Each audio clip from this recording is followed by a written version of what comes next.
Bom dia, meus irmãos, a graça e a paz do Senhor Jesus.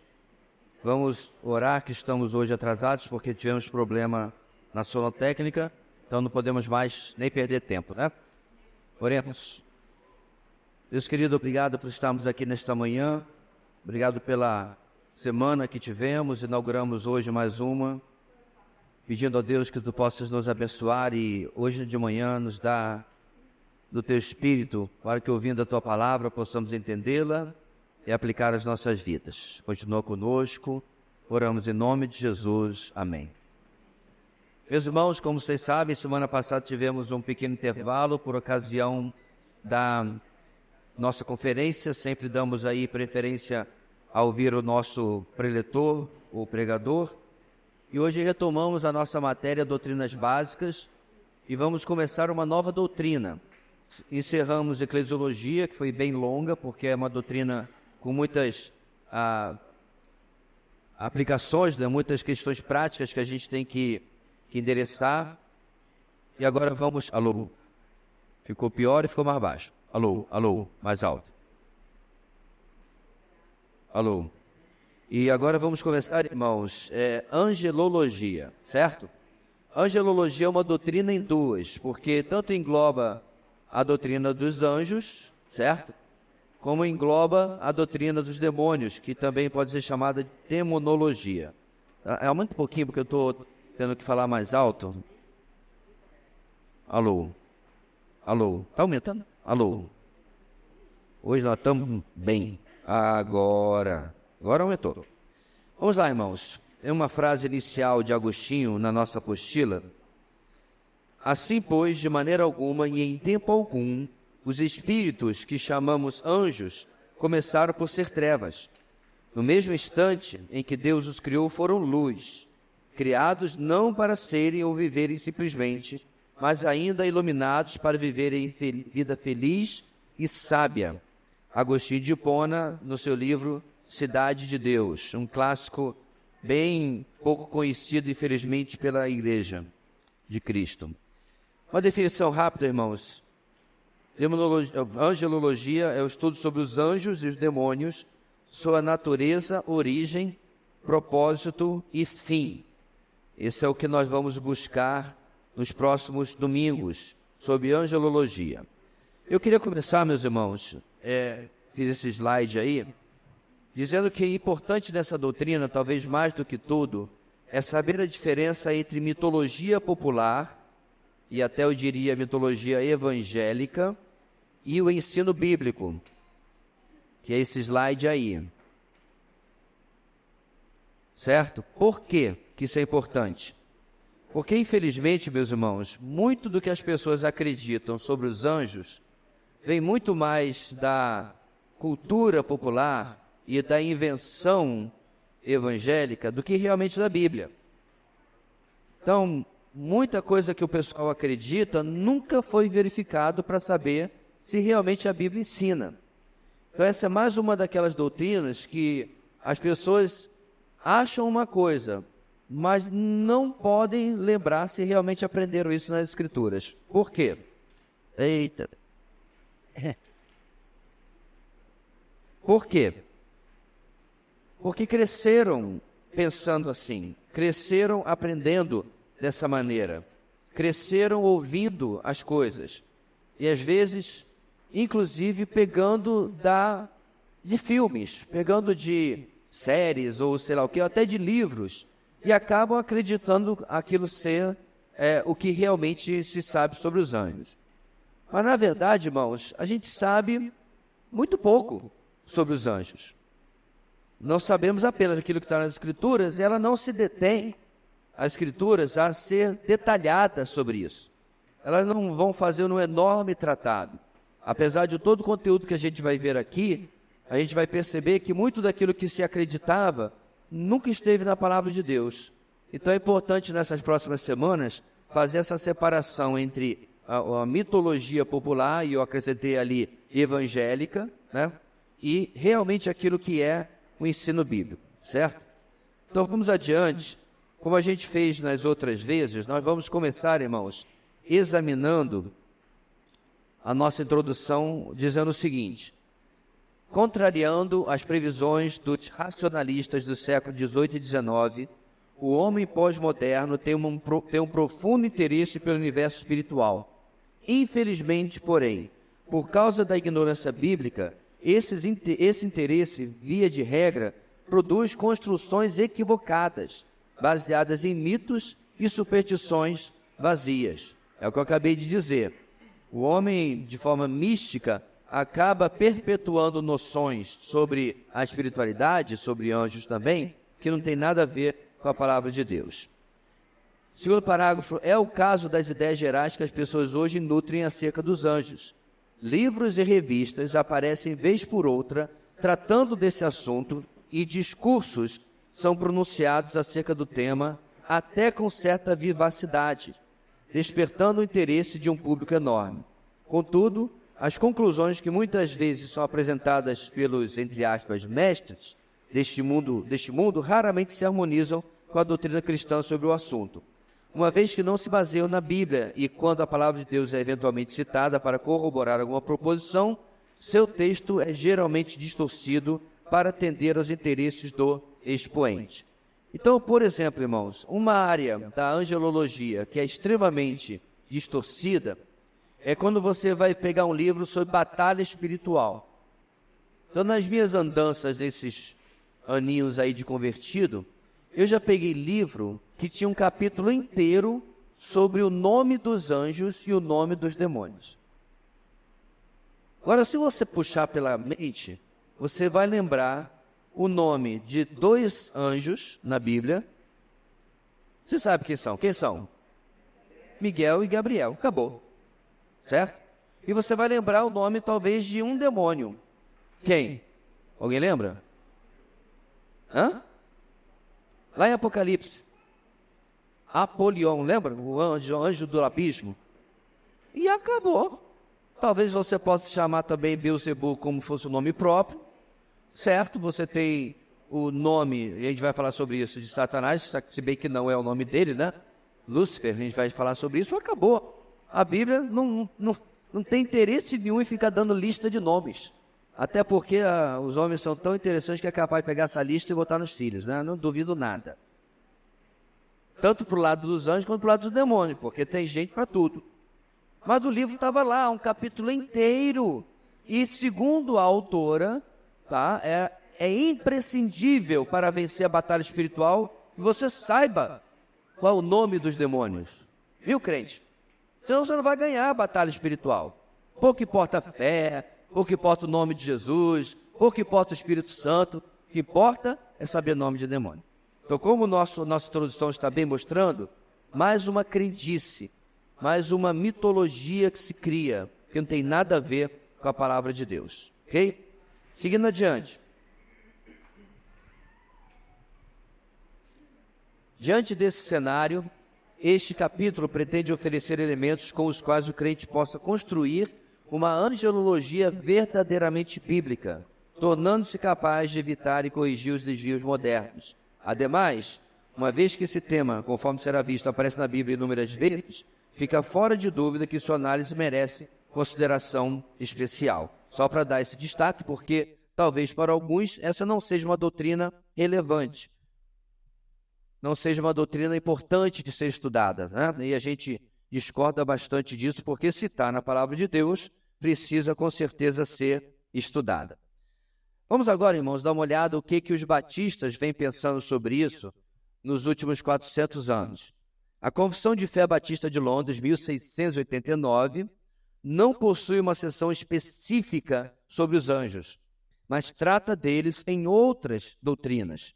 No capítulo 3, por exemplo, sobre os decretos de Deus, nós lemos o seguinte: por meio do decreto de Deus e para a manifestação da sua glória, alguns homens e anjos são predestinados e pré-ordenados para a vida eterna por meio de Jesus Cristo, para o louvor da sua gloriosa graça. Outros são deixados a agir em seus pecados para a sua justa condenação, para o louvor da sua gloriosa justiça. Então, a declaração, a confissão de fé não tirou isso do nada, nem da opinião de homens, mas é porque na própria Bíblia os anjos são chamados de anjos eleitos.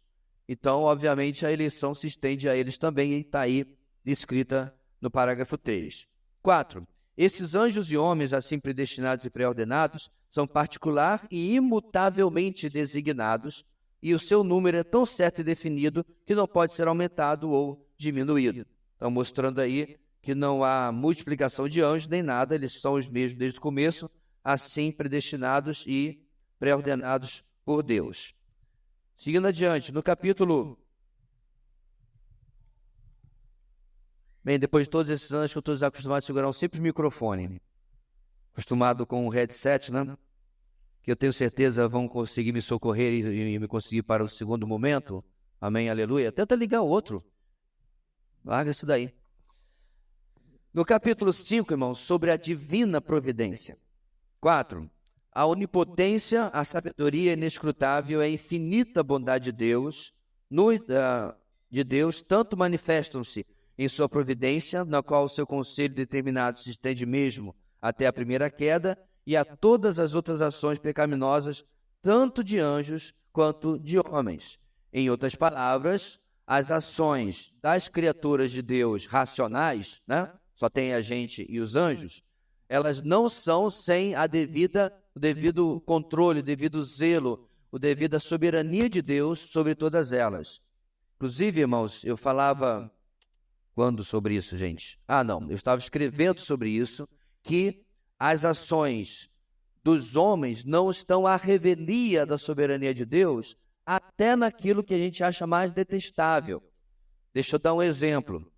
A Segunda Guerra Mundial, e particularmente o Holocausto, eles não aconteceram porque Deus dormiu. Deus dormiu no ponto. Hitler aprontou. A história não funciona assim, irmãos. Apesar de Deus não ser o causador, o provocador das ações malignas dos homens, Ele está por trás, soberanamente, de absolutamente tudo que acontece na história. Nada vai acontecer sem a permissão, a autorização do Senhor. E a mesma coisa se traduz em relação aos anjos. Capítulo 8, sobre Cristo, o mediador. No ponto 4 aqui, no terceiro dia...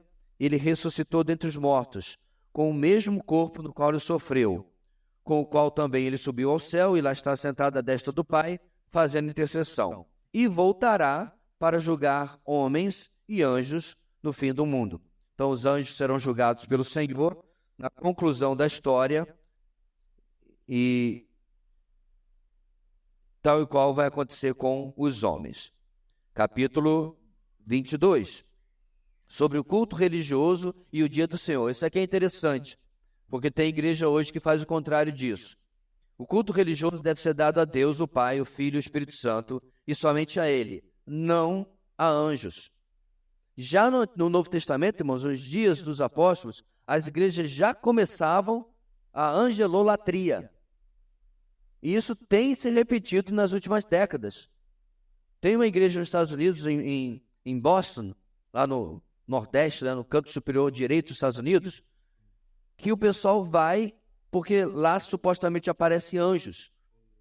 E eles ficam cantando para os anjos. Então você vê, meus irmãos, o que o homem pode inventar de moda, como dizia minha avó, inventa. Você encontra em algum lugar nas Escrituras os anjos sequer sendo mencionados, sendo dito a eles alguma palavra, sequer de elogio. Nós vamos ver, inclusive, hoje, que quando os homens agiram de maneira errada em adorar os anjos, o próprio anjo repreendeu.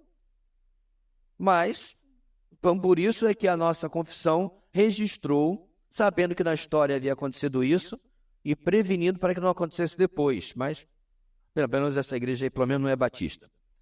Então, a adoração no culto nosso é somente a Deus, obviamente, não é aos anjos, de maneira alguma. Seguindo adiante, irmãos. Capítulo 32, sobre o juízo final.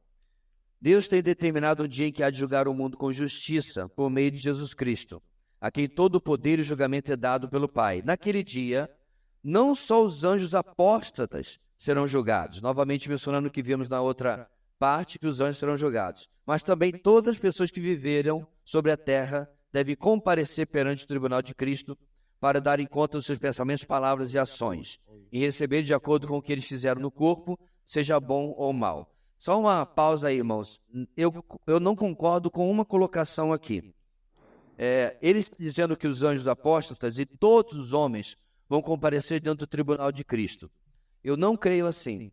O tribunal de Cristo, e isso a gente vai estudar em escatologia, ele é um tribunal de recompensa. Ele não é um tribunal de julgamento. Ele é um tribunal de avaliação, certo? E aí ele vai dar, você vai receber 1000 galardões, você vai receber 1001 galardões, que seja. É isso, para isso que ele serve. Ele é de reconhecimento. Isso não tem como acontecer com anjos apóstatas e o resto dos homens que são incrédulos. Eles vão comparecer diante de um tribunal, aí sim, de julgamento. Certo? Então eu discordo um pouco apenas do uso daquela expressão de tribunal de Cristo, certo? Que você encontra Paulo escrevendo aos Coríntios, chamado bema em grego. Mas sobre ele a gente vai falar mais na outra doutrina. Só para fazer esse destaque, já que passou, lembrando, irmãos, que as confissões são instrumentos muito bons, mas não são inerrantes.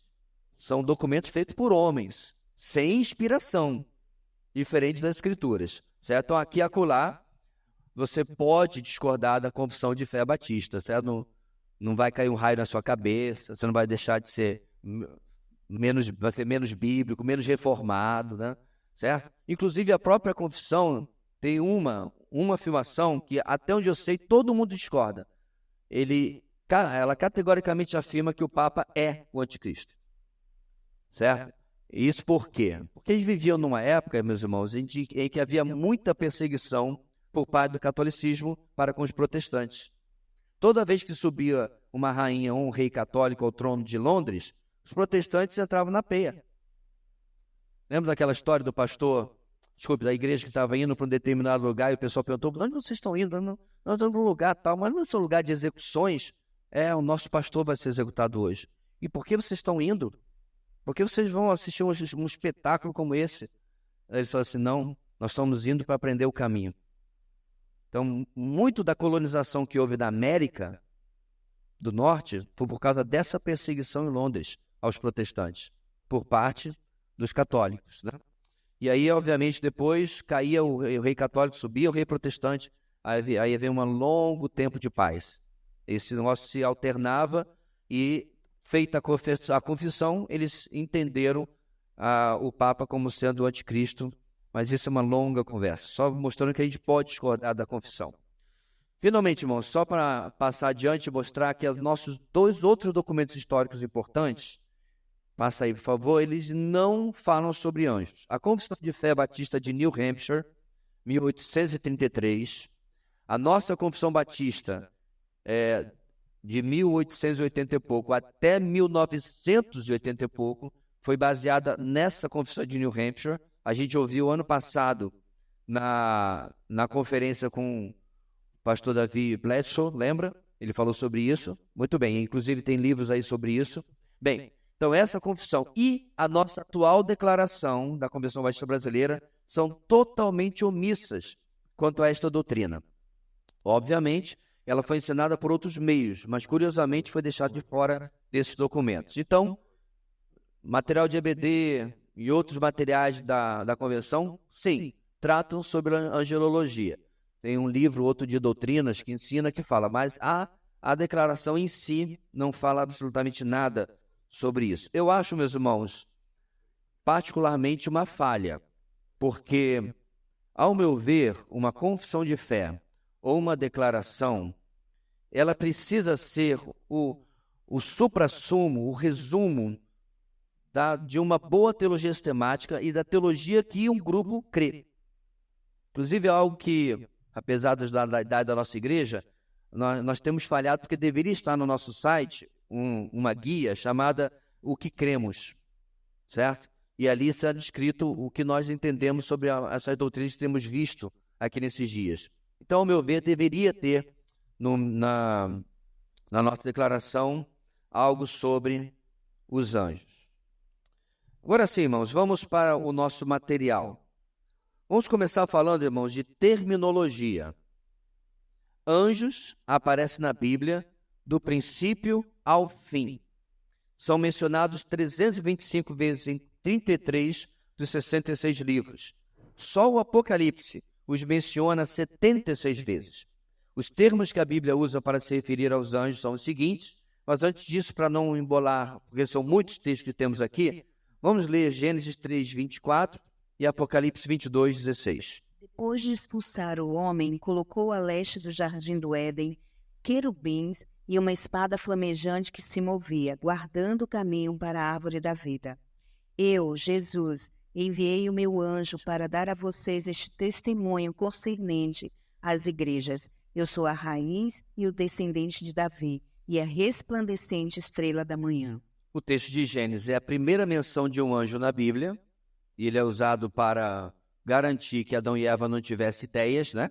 Quando ele começasse a ver como é que a vida estava interessante fora do Jardim do Éden, a tentação deles seria o quê? Vamos tentar voltar, né? Não tem nem portão nem porteira, vamos lá. Então o que Deus fez? Colocou um querubim de guarda e uma espada flamejante como concertina ali ao redor, como cerca ali ao redor. Então, obviamente, Adão e Eva nem pensaram em tentar voltar para o Jardim do Éden. Essa é a primeira menção de um anjo. Apocalipse 22, último capítulo da Bíblia. A última menção de um anjo, ou seja, do começo até o final, eles são mencionados. Dado curioso, irmãos, esse texto de Apocalipse tem sido usado por uma ou duas ou três seitas para caracterizar o seu fundador. Lê de novo, amor, Apocalipse 22. Olha só. Eu, Jesus, enviei o meu anjo para dar a vocês este testemunho concernente às igrejas.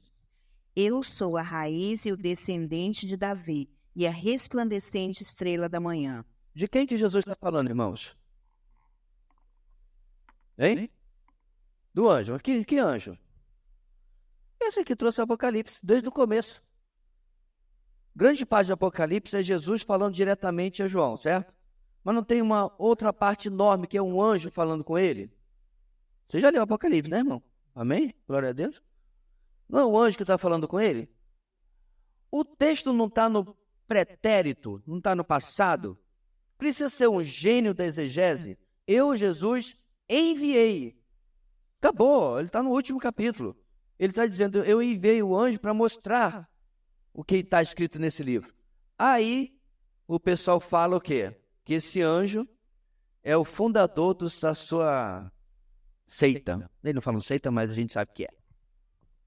Que nasceu quando? Agora, na década de 80. Então, lá no ano 60 e pouco, Jesus, eu enviei, mas o cabra veio nascer agora, em 1980.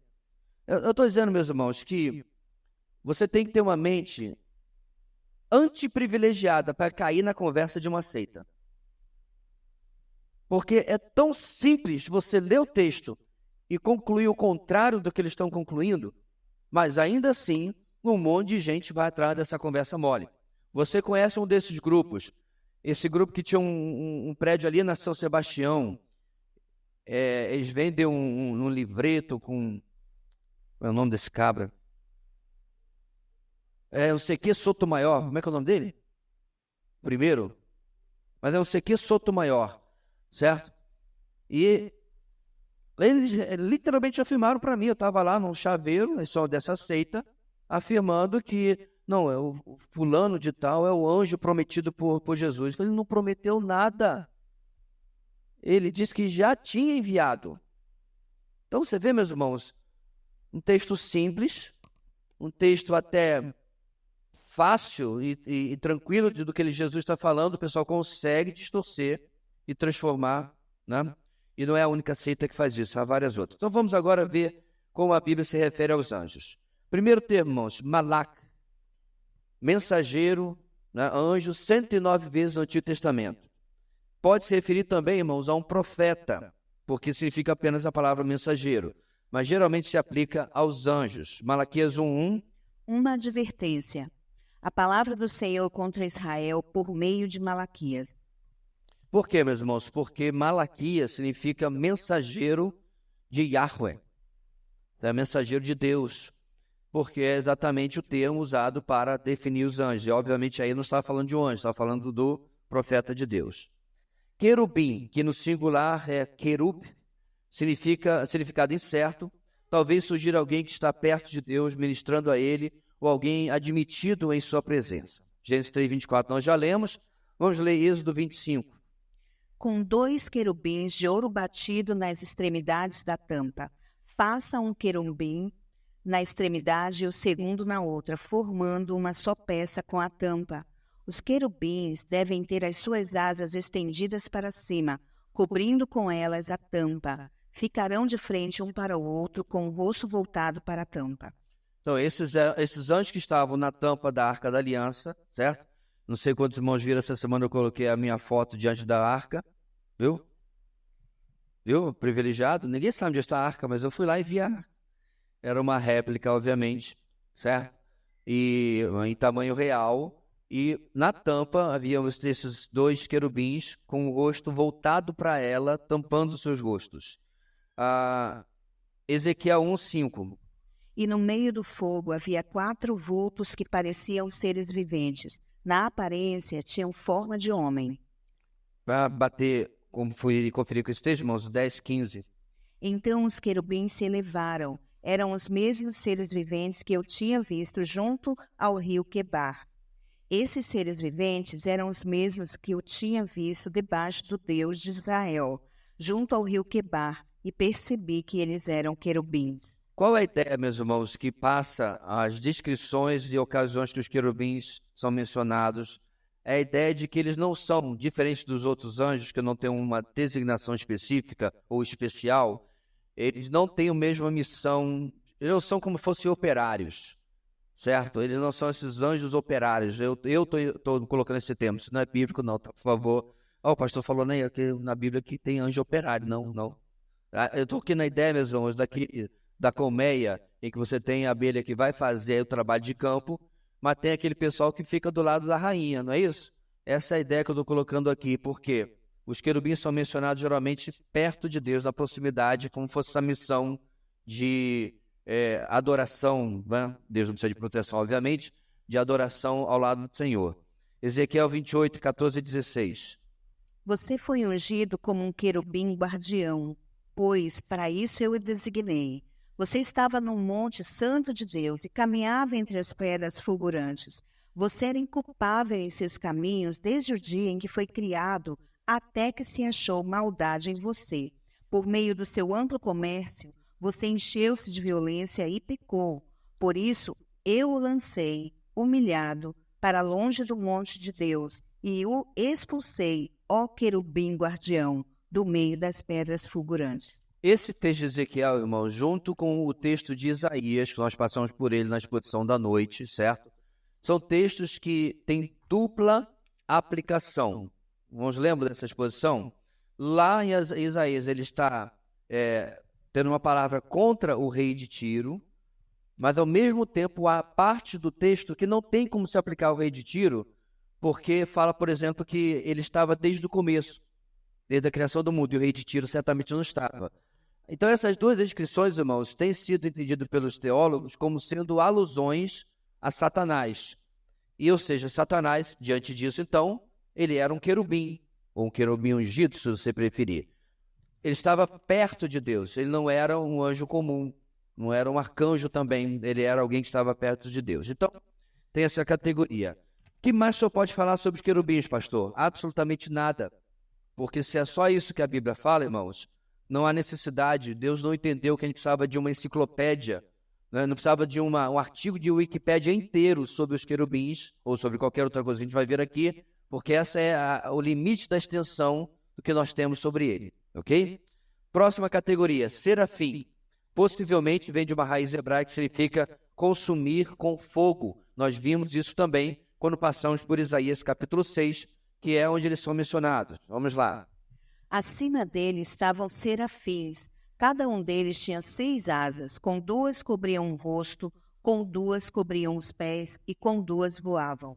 Logo um dos serafins voou até mim, trazendo uma brasa viva, que havia tirado do altar como uma tenaz. A gente está acostumado, irmãos, que o S é a designação de plural, não é isso? Português é assim, as línguas latinas são assim, não em hebraico. Essa terminação que você está vendo no final de querubim e serafim é o plural. Tanto que aí eu estou dizendo que querubim é o plural, o singular é querub, ou ketub, melhor dizendo. Então, saraf é o singular, serafim é o plural. Porque no texto você tem serafins, você tem mais de um, o que foi simplesmente transliterado para o português. E essa é a única ocasião que eles são mencionados. Todos os serafins têm 6 asas? Não sei. Pode ser só esses aqui. Existem mais serafins do que esses que estão lá cantando clamando todo o tempo, santo, santo, santo? Não sei. Então a gente tem que ter essa humildade, irmãos, dizendo que quando a Bíblia se cala, a gente se cala. Como inclusive disse João Calvino. Se a gente precisasse saber mais sobre os serafins, teria mais informações, mas não tem. Mas o pessoal inventa moda, diz que teve visão, né? Veio de comer um peixe estragado, está intoxicado, está tendo visões, e aí escreve um livro. E o pessoal compra, né? Confiando em Deus? Ah, que livro chato. Ídolos do coração? Ah, muito grande. Livro com o nome dos anjos? Quero. É isso que o povo evangélico sobrevive, irmãos. Do que é espetacular, do que é inventado, mas não é bíblico. Bem, agora partindo, irmãos, para o Novo Testamento. Angelos, termo grego para mensageiro ou anjo, 186 vezes no Novo Testamento, que é inclusive que dá nome à nossa doutrina, né? Nós temos essa prática no português de pegar o grego e usar como prefixo tanto de doutrinas como de ideologias e até de especialidades médicas. Domingo passado, na conferência passada, pastor Wallace falou sobre cardia, que é coração em grego. Então você tem cardiopatia, cardiologia e assim por diante. Mesma coisa com ângelos, certo? E aí, obviamente, não vamos ler, porque são 186 vezes, todas as vezes que aparece anjo, é esse termo grego. Outros nomes, irmãos, rapidinho. Filhos de Deus, seres celestiais. Vamos lá, filhos de Deus. Jó 1:6 e 2:1. Certo dia, os anjos vieram apresentar-se ao Senhor, e Satanás veio também com eles. Num outro dia, os anjos vieram apresentar-se ao Senhor, e Satanás também veio com eles para apresentar-se. Então, irmãos, é baseado nesse texto onde os anjos são chamados filhos de Deus, que muita gente faz uma ponte exegética frágil, que, ao meu ver, muito frágil, para dizer que lá em Juízes, quando dizem que os filhos de Deus coabitaram com as filhas dos homens, lembra? E aí nasceram o quê? Gigantes. Lembra do texto? Lá na exposição de Juízes, eu expliquei que existe essa linha de interpretação, ok? Mas essa linha de interpretação para mim é fraca porque o próprio Senhor Jesus diz que os anjos não casam nem se dão em casamento. O que está subentendido? Não há vida sexual de anjo. Ok? Quando a gente está em Juízes, o autor está tratando, na verdade, da linhagem fiel a Deus, os filhos de Deus, e a linhagem que havia já abandonado o culto ao Senhor, bem cedo na civilização. É isso que ele está tratando apenas. Mas o pessoal faz a ponte com Jó e acaba ligando uma coisa com a outra. Seres celestiais, Salmo 89:6. Pois quem nos céus poderá comparar-se ao Senhor? Quem dentre os seres celestiais assemelha-se ao Senhor? Muito bem. Santos, Assembleia dos Santos, Salmo 89, 5-7. Os céus louvam as tuas maravilhas, Senhor, e a tua fidelidade na Assembleia dos Santos. Pois quem nos céus poderá comparar-se ao Senhor? Quem dentre os seres celestiais assemelha-se ao Senhor? Na Assembleia dos Santos, Deus é temível, mais do que todos os que o rodeiam. Nesse contexto, irmãos, a Assembleia dos Santos não está se referindo nem ao povo de Israel e nem futuramente à igreja. Porque no contexto, o salmista está falando dos anjos. E no paralelismo hebraico, certo? Você já tem a facilidade da interpretação. Então, ele está tratando os anjos aí como esses santos que se reúnem nessa assembleia, nesse grupo ao redor de Deus. Milícia ou exército celestial, dependendo da tradução, Lucas capítulo 2, versículo 13. O brasileiro tem problema com o termo milícia, né? Aí já pensa em algo ruim. Mas eu já vou falar sobre isso. De repente, uma grande multidão do exército celestial apareceu com um anjo, louvando a Deus e dizendo... Milícia, meus irmãos, ou na nossa NVI está trazendo como exército, nada mais é do que um grupo militar não oficial. Exército não é milícia. certo? Mas se nós tivéssemos, por exemplo, posse de arma, tá? Posse e porte de arma, legalizado no Brasil, e a gente morasse em um condomínio, vamos supor, e a gente quisesse formar nossa própria defesa pessoal, milícia. Só que aí o pessoal lá no Rio de Janeiro criou esse segundo tipo de bandido, né, que não é outra coisa, mas é bandido, e se chamam milícias, e aí na cabeça da gente automaticamente é uma coisa ruim. Mas lembre-se, na versão revista atualizada, não está exército como está o nosso, tá? Milícias celestiais. Milícias celestiais, pastor, são os demônios? Não, são os anjos. Porque milícia não tem nada a ver com coisa ruim, necessariamente, tá? Muito bem. Santas miríades, ou milhares, dependendo da tradução. Judas 14. Enoque, o sétimo a partir de Adão, profetizou acerca deles. Vejam, o Senhor vem com milhares de milhares dos seus santos. Muito bem. Vamos ver só algumas designações que nós temos na Bíblia, e é só isso, e só dessa maneira que os anjos são chamados, e dentro do limite desses textos. Não temos mais informações, não temos mais detalhes. Passou disso, é invenção evangélica, ok? Nós vamos continuar aprendendo outras informações gerais, uma tabela que tem no seu material, depois do nosso intervalo, 5 minutinhos. Vamos lá. Muito bem, meus irmãos. No próximo slide, a gente vai para informações gerais sobre os anjos, ok?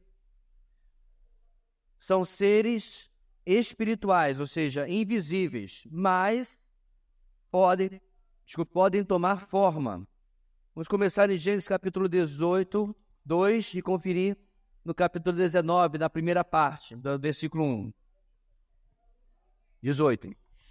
Abraão ergueu os olhos e viu 3 homens em pé a pouca distância. Então, esses 3 homens chegam, certo? E como vai se desenrolar isso, irmãos? 2 desses homens vão em direção a Sodoma e Gomorra. Um fica. Este que fica, a gente consegue identificá-lo como o Senhor, pelo diálogo. Esses 2 que vão, Gênesis 19.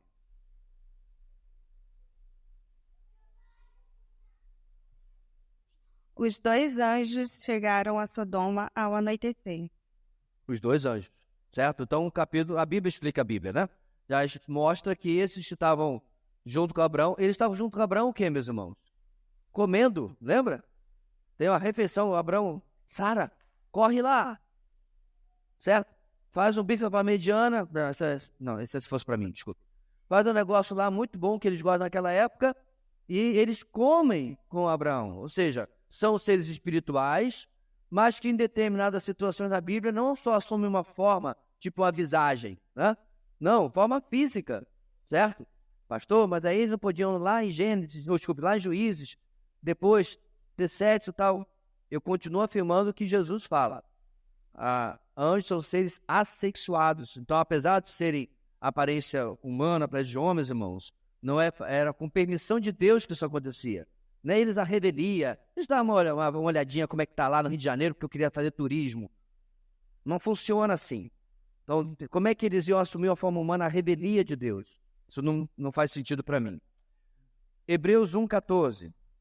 Os anjos não são, todos eles, espíritos ministradores enviados para servir aqueles que hão de herdar a salvação? Espíritos ministradores. Então, você combina uma coisa com a outra, então você entende qual é a natureza dos anjos, mas que eles eventualmente, e com a permissão de Deus, podem assumir forma física, forma visível, ok? Foram criados perfeitos. Salmo 148, 2-5. Louvem-no todos os seus anjos, louvem-no todos os seus exércitos celestiais. Louvem todos eles o nome do Senhor, pois ordenou e eles foram criados.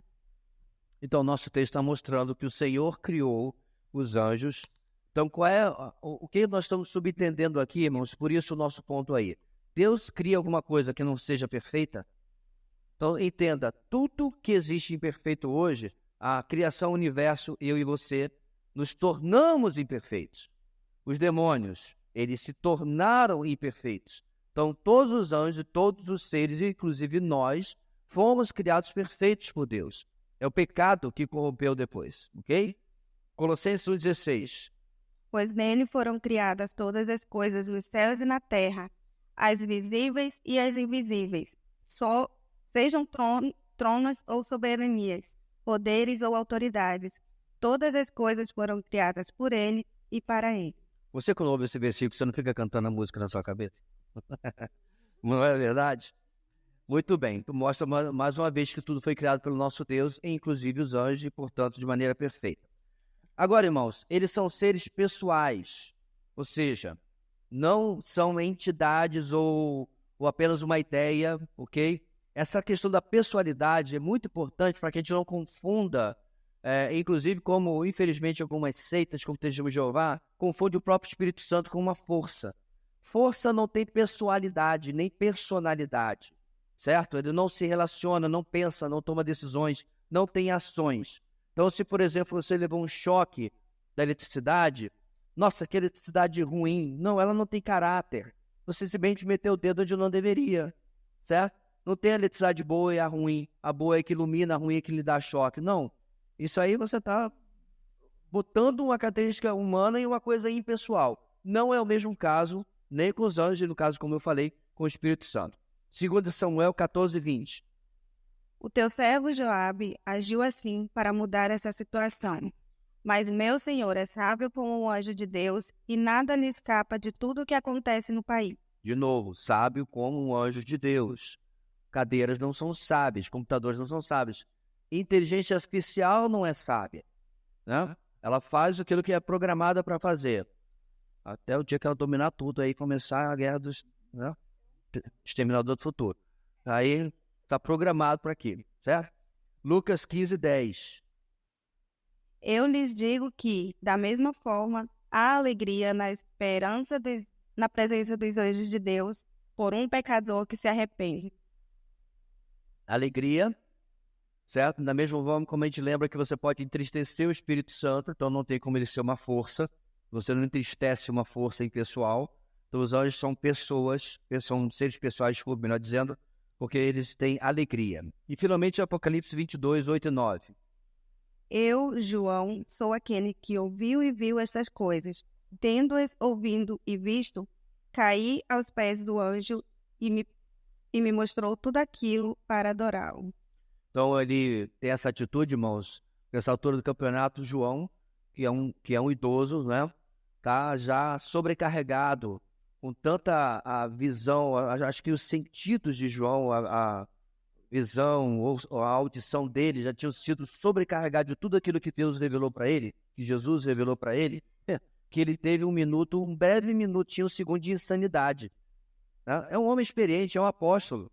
Você vê, meus irmãos, como é que as coisas são interessantes, né? Então ele se prostra diante do anjo. No próximo versículo, inclusive, que a gente vai ler daqui a pouquinho, o anjo vai repreendê-lo. Certo? Mas como isso pode acontecer se ele não fosse um ser pessoal? Claro que ele é. Então fica aí, para mim, sem nenhuma dúvida, essa característica dos anjos. Que mais, irmãos? Tem poderes extraordinários. 2 Samuel 24:17. Ao ver um anjo que estava matando o povo, disse Davi ao Senhor. Então ele estava empreendendo a disciplina de Deus naquele episódio quando Davi estava sendo disciplinado junto com o povo de Deus por causa do censo, né? Um motivo de vaidade e orgulho de Davi ali. Mateus 26:53. Você acha que eu não posso pedir ao meu pai e ele não colocaria imediatamente à minha posição mais de 12 legiões de anjos? 12 legiões, obviamente, traduz o poder que os anjos tinham à disposição do Senhor Jesus. Apocalipse 20:1-3. Tá. Morreu o microfone?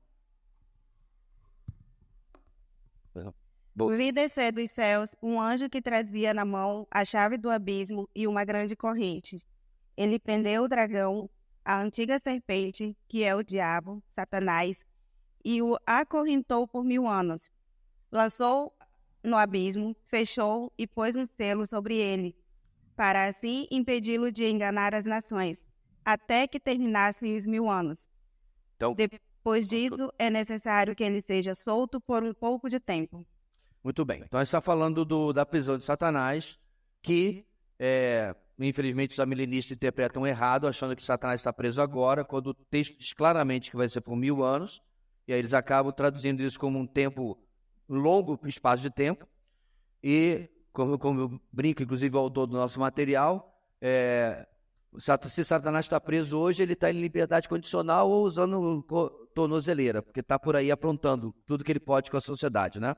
Mas não é assim. O texto diz que um anjo, obviamente mostrando o poder que os anjos têm, vai prender Satanás durante 1000 anos. Isso vai acontecer durante o reino messiânico, que temos falado tanto na exposição de Isaías, né? O reino milenar. Bem, eles pertencem a diferentes classificações. Daniel 10:13. Mas o príncipe do reino da Pérsia me resistiu durante 21 dias.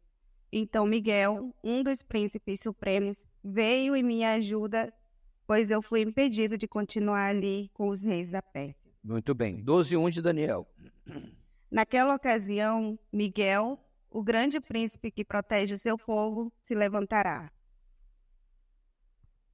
Como vocês podem ver, meus irmãos, essa passagem ele atribui títulos de realeza, vamos chamar assim, tanto aos anjos como a Satanás, certo? A um demônio que seja. Daí, o que nós temos a mais de informação sobre isso, irmãos? Porque você vê que Miguel é chamado do príncipe do povo de Deus, certo? De Israel. Que mais você tem aí? Qual é o nome do príncipe do Brasil? Tá aí? Tem algum texto? Qual é o nome do príncipe da Filistia? Ou de qualquer outro país que você queira da antiguidade, da Grécia, da Pérsia, tem? Não. Tem dizendo que existe um príncipe para cada país ou para cada região? Não. Mas isso não impediu os evangélicos de viajarem na maionese.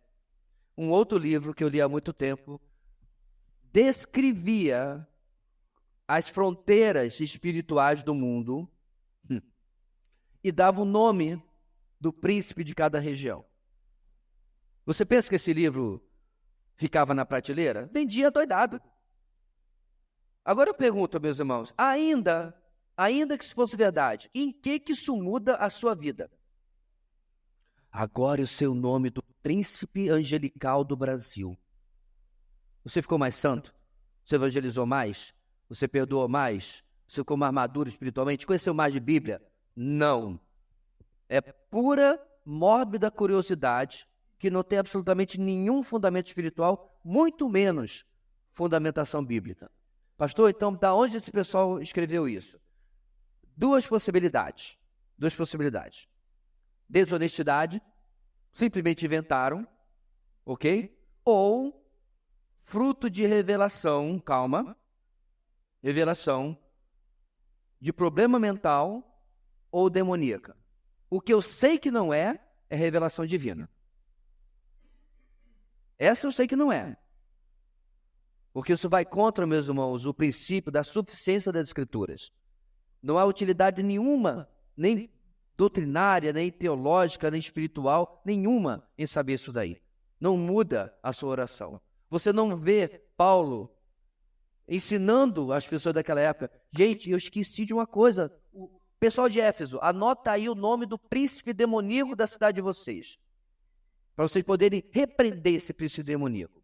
Então, meus irmãos, se você passar por esse material, não perca o seu tempo. Você tem aqui uma biblioteca, uma livraria com tanta coisa boa. Infelizmente, os evangélicos gastam tempo e dinheiro, coisa que não serve para nada. E detalhe, às vezes, nós que sabemos discernir melhor, não investimos em boa literatura. Então, não há absolutamente nenhuma utilidade a mais do que aquilo que está escrito aí. O objetivo, irmãos, de Daniel 10, 12, não é ficar sabendo o nome disso ou daquilo, é saber dessa batalha espiritual que houve e da mensagem que Daniel precisava receber. Seguindo adiante, Lucas 1,19. O anjo respondeu: Sou Gabriel, o que está sempre na presença de Deus. Fui enviado para lhe transmitir essas boas novas. Certo. 1 Tessalonicenses 4,16. Pois, dada a ordem, com a voz do arcanjo e o ressoar da trombeta de Deus, o próprio Senhor descerá dos céus e os mortos em Cristo ressuscitarão primeiro. Nós temos o nome do arcanjo Miguel, mas nós não temos ideia se ele é o único ou é apenas aquele que é revelado o nome. Mas em Tessalonicenses diz que um arcanjo, pode ser este, pode ser outro, nós não sabemos, vai ser o responsável por tocar esta trombeta aonde ele está anunciando o arrebatamento da igreja. O que é arcanjo, irmãos? É o anjo principal, arcanjo. Da mesma forma que você tem o arqui-inimigo, certo? Maior inimigo, principal inimigo, pronto. Então, o arcanjo nada mais é do que o principal anjo, é uma classificação que existe. Aí, de novo, o pessoal viaja na maionese, certo? Aí, eu não estou brincando, irmãos, esses livros, eles são abundantes. Eles existem mesmo. Se ainda são publicados, eu não sei. Mas eles estavam por aí, especialmente na década de 70, 80, talvez tenha caído um pouco, né, em desconhecimento. Eles criaram, em um determinado livro, toda uma hierarquia angelical. Colocaram Miguel e Rafael lá. Rafael é a invenção da Igreja Católica. Miguel e Gabriel lá em cima. E aí começaram. Pai, tem comandantes, de subcomandantes, sei lá do que. Não tem nada disso na Bíblia. Mas eles tiveram esse revelamento, né?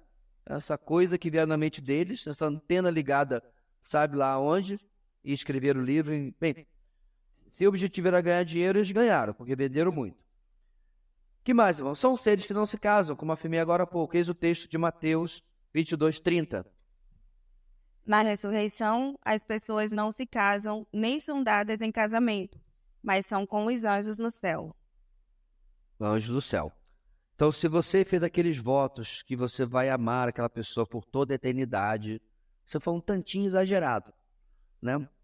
Então, essas relações que nós temos hoje, irmãos, de casamento e tal, não adianta já, você tentar repetir. Toda eternidade, não é. Bem, amar, a gente vai amar todo mundo, uns aos outros, os irmãos em Cristo e tal, mas não desse jeito, certo? O que é algo, inclusive, curioso, porque tem uma irmã muito querida, que já é falecida, ela casou 3 vezes, que é a esposa de Jim Elliot, né? Jim Elliot morre lá no Equador, ela casa novamente, anos depois o esposo dela falece, ela casa novamente, e o esposo dela falece de novo, e dessa vez ela parou. Então, no céu, ela tem três maridos? Claro que não, porque esses laços, irmãos, inclusive de paternidade, não. Vai ser meu filhinho por toda a eternidade. Não vai. Não tem essas afeições, irmãos, que nós temos hoje em dia, são relações humanas, né? É por isso que é fácil entender, de certa forma, quando as pessoas perguntam assim, a gente vai ter lembrança da nossa vida terrena? Sim. Mas, irmãos, as agruras, os problemas, as dores e os lutos e perdas que sofremos nesta vida, até de pessoas que nós não vamos encontrar na eternidade, infelizmente, não vai ter o efeito. É uma existência completamente diferente. Completamente diferente. A gente vai, inclusive, talvez olhar para a nossa vida e dizer assim, gente, mas a gente era imaturo, né? Limitado, infantil, perto do tamanho da compreensão espiritual, cósmica, existencial que nós vamos ter na eternidade. E as relações interpessoais também vão mudar completamente. Os anjos também são imortais. Lucas 20:36. E não podem mais morrer, pois são como os anjos. São filhos de Deus, visto que são filhos da ressurreição. Muito bem. Então, mais uma vez, Jesus usa o exemplo dos anjos, como ele usou para a questão do casamento, né, de não casarem, para falar que somos imortais, assim como eles. E são inumeráveis. Hebreus 12:22. Mas vocês chegaram ao Monte Sião, a Jerusalém Celestial, a cidade do Deus vivo. Chegaram aos milhares de anjos em alegre reunião. E Apocalipse 5:11. Então olhei e ouvi a voz de muitos anjos, milhares de milhares e milhões de milhões. Eles odiavam o trono, bem como os seres viventes e os anciãos. Se eu e você precisássemos saber o número exato de anjos, estaria na Bíblia.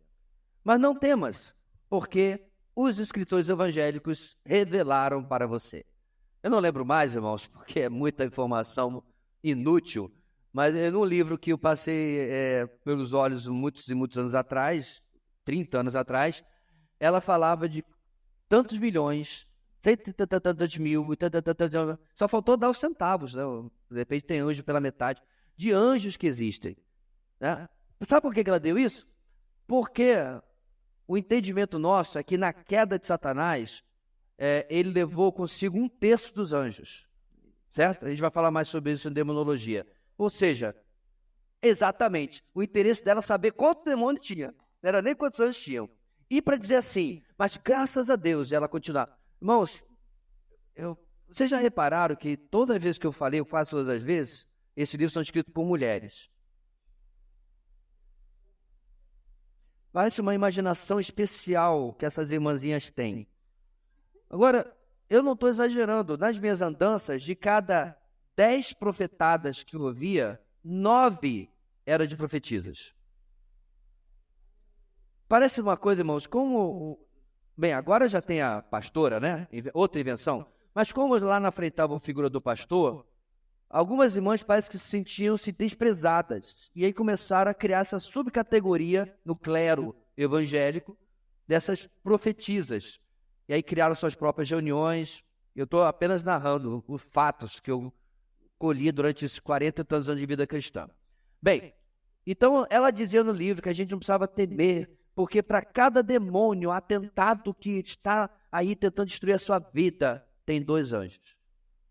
Não é? Porque era um terço caiu, 2 terços ficaram. Então, para cada demônio tem 2. Estamos em vantagem. O que essa irmã esquece, irmãos, é que a gente não precisa estar em vantagem com o número de anjos. Porque temos o Senhor. Esqueceram de lembrar ela que a gente nem precisaria de anjos nos protegendo, porque temos o Senhor nos protegendo. Lá embaixo, a Bíblia se refere aos anjos usando o pronome masculino. Contudo, segundo o entendimento de alguns, há uma única exceção em Zacarias 5:9, e questionável. Porém, se o que é descrito nesse texto é uma visão angélica. Eu não tenho esse texto aqui, pode abrir Zacarias 5:9, que esqueci de copiá-lo. É uma única exceção. Vamos lá. De novo, ergui os olhos e vi chegarem à minha frente 2 mulheres com asas como de cegonha. O vento impeliu suas asas e elas ergueram um cesto entre o céu e a terra. Então veja bem, o que está se referindo? É uma visão, só que obviamente não tem tempo aqui para descrever a mensagem toda de Zacarias nesse capítulo. Então alguns entendem que eram anjas, que Zacarias viu aí. Mas ele não fala que são anjas. Ele fala que são 2 mulheres com asas de cegonha. Em nenhum lugar é mencionado que anjo tem asa de cegonha. Certo? O significado exatamente dessa visão é até um pouco obscuro. Mas baseado nesse único texto, como está aqui no nosso slide, questionável para se entender que aí seriam anjos. Por que os anjos têm só menção e aparência, né? Por exemplo, quando eles estão lá de fora do túmulo de Jesus, é mencionado 2 varões, ou como diz as versões antigas, 2 mancebos. Por que só do sexo masculino? Talvez, meus irmãos, para não permitir que haja ambiguidade em relação ao fato de que não há manifestação sexual no mundo angelical. Nós temos que lembrar que Deus escolheu criar a espécie humana primeiramente com um único sexo, que foi o homem. Todas as outras espécies foram criadas ao mesmo tempo, um gênero e o seu gênero oposto. Ele fez essa exceção com o homem, com certeza com um objetivo, tanto de hierarquia, de liderança. Inclusive, alguém falou outro dia, não lembro quem, mais um desses de internet que o pessoal segue, que Deus poderia ter mandado a sua filha tranquilamente. Eu fico pensando como as pessoas seguem essas criaturas. Então, para andar no passo, meus irmãos, dos nossos tempos, né, onde você pode falar mal de homem, certo? Pode falar mal de gente branca, você pode falar mal de gente da cidade, mas você não pode falar mal de mulher, não pode falar mal de negro, pardo, amarelo, qualquer coisa, pode falar mal de índio. Então, para seguir esse passo do nosso tempo, o discursozinho dele é que o Salvador podia muito bem ser uma salvadora. Não podia. Porque existe, meus irmãos, uma hierarquia dada por Deus por trás também dos sexos. Isso não significa de maneira nenhuma a diminuição das mulheres. A gente já explicou isso 1 milhão de vezes, que a Bíblia fala sobre função e não sobre valor intrínseco da pessoa. Essa é a diferença. Da mesma forma, isso se aplica ao fato de que os anjos são sempre retratados no sexo ou da maneira ou aparência masculina. Alguma dúvida, meus irmãos, até agora? Diga, irmão Adson, cadê o microfone? Use esse aqui.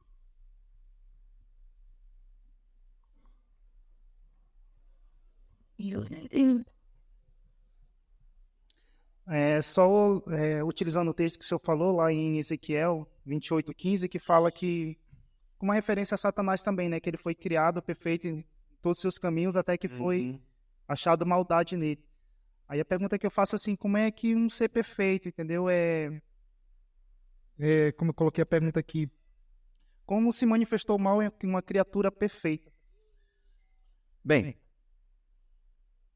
da mesma maneira que se manifestou em nós. Deus poderia ter feito o ser humano sem vontade, certo? Sem volição, sem decisão, poderia. Mas isso iria contra a natureza do próprio Deus. Porque se você cria uma criatura autômata, ela vai simplesmente fazer aquilo que você ordena que ela faça. Por exemplo, você está aborrecido com o seu computador, né? Por que você está aborrecido com o seu computador? Porque ele não fica botando negrito no texto que eu estou colocando aqui. Via de regra, a não ser que haja um defeito, o defeito está entre a cadeira e o teclado. O defeito é você. Porque o computador só faz aquilo que você manda fazer. Né? Então, às vezes, você está chateado com um projeto no computador, você não está sabendo que você está chateado consigo mesmo. É que você que está fazendo errado. De vez em quando eu estou editando vídeos, irmãos, aqui, o mouse escorrega e clica no lugar errado e bagunça tudo. Aí eu vou ficar com raiva do computador? Do programa de edição? Do mouse? Não, o erro foi meu. Ele só fez aquilo que eu mandei. Você leva isso para Deus, ele seria responsável, inclusive, pelos erros que os homens cometessem. E ele não poderia ser verdadeiramente adorado porque tudo seria programado como um computador. Então ele fez tanto os homens quanto os anjos com volição. Mas o que ele faz agora com os anjos depois da queda, né? Santificá-los permanentemente. Então, não é possível uma próxima queda. E é a mesma coisa que vai acontecer conosco depois da glorificação, certo?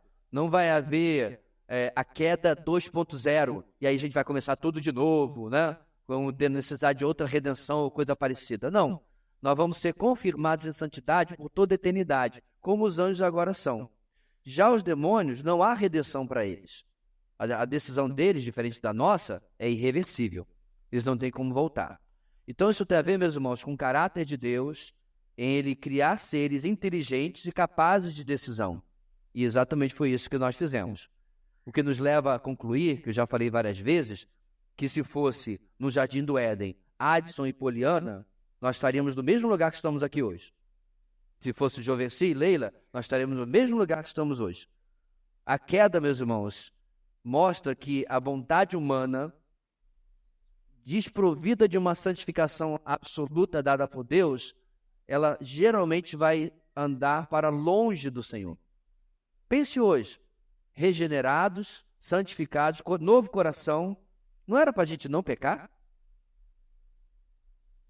Era, mas não é a realidade que temos hoje.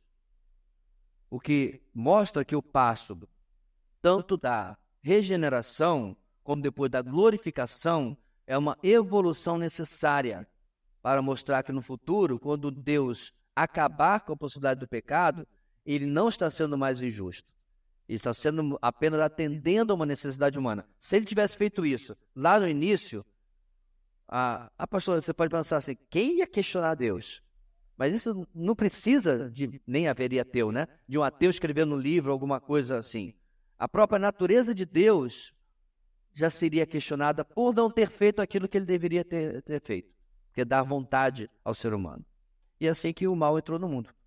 Porque tanto os anjos antes, como nós depois, tínhamos volição, a opção de escolher, e assim fizemos para longe de Deus. Lembrando, né? Sendo criados perfeitos. Então, o problema não é o meio. Estavam no jardim, meus irmãos. Os anjos estavam na presença de Deus. Não tem nem que exercer a fé no invisível. Eles estavam literalmente diante de Deus. Literalmente diante do trono. E ainda assim aconteceu o que aconteceu. E por que Deus, assim, como nós, não deu a chance dos anjos se arrependerem? Essa é uma pergunta que a Bíblia não traz resposta. A gente pode conjecturar, certo? Mas não traz resposta. Eu posso conjecturar que a rebelião deles foi mais grave do que a nossa. Porque, como eu falei, eles tinham completo acesso à essência e à pessoa de quem é Deus. Então, a pena deles foi maior porque o privilégio deles era maior. Eu estou conjecturando, tá, irmãos? Porque é uma boa possibilidade de que, diante daquilo que eles tinham acesso e do que eles fizeram seguindo a Satanás, a pena está sendo coerente com o crime, sendo coerente com a transgressão. Porque apesar do acesso que Adão e Eva tinham no jardim ao Senhor, eu não acho que Deus apareceu com toda a sua glória no jardim, em plena criação do planeta Terra. Com certeza ele apareceu em algum tipo de manifestação física, né? Ele não aparecia e Adão virava para Eva dizendo, coloca o óculos escuro, porque o Senhor está chegando aí, né? E a gente não pode olhar a glória dele de maneira nenhuma. Caminhava muito bem, então ele assumia uma manifestação, como é que chama mesmo? Fugiu a palavra agora. Oi? Uma teofania, mas tem a antropomorfia, né? Uma forma humana para poder se relacionar com o homem. Então, a punição aí também tem a ver com o nível de revelação que o homem tinha. A gente tem que entender, meus irmãos, eu sempre falo isso, né? Que os antigos sabiam muito menos do que nós. Nós sabemos mais do que Moisés. Claro, Moisés esteve na presença de Deus, teve toda a revelação, mas entenda, Moisés não teve acesso à vinda do Messias. Então, fisicamente, historicamente, com a progressão da revelação, nós temos muito mais conhecimento do que Adão e Eva, mas no que eles tinham de conhecimento, eles foram responsabilizados pela sua transgressão. Ao meu ver, a mesma coisa aconteceu com os anjos. Outra pergunta, irmãos? Tiago.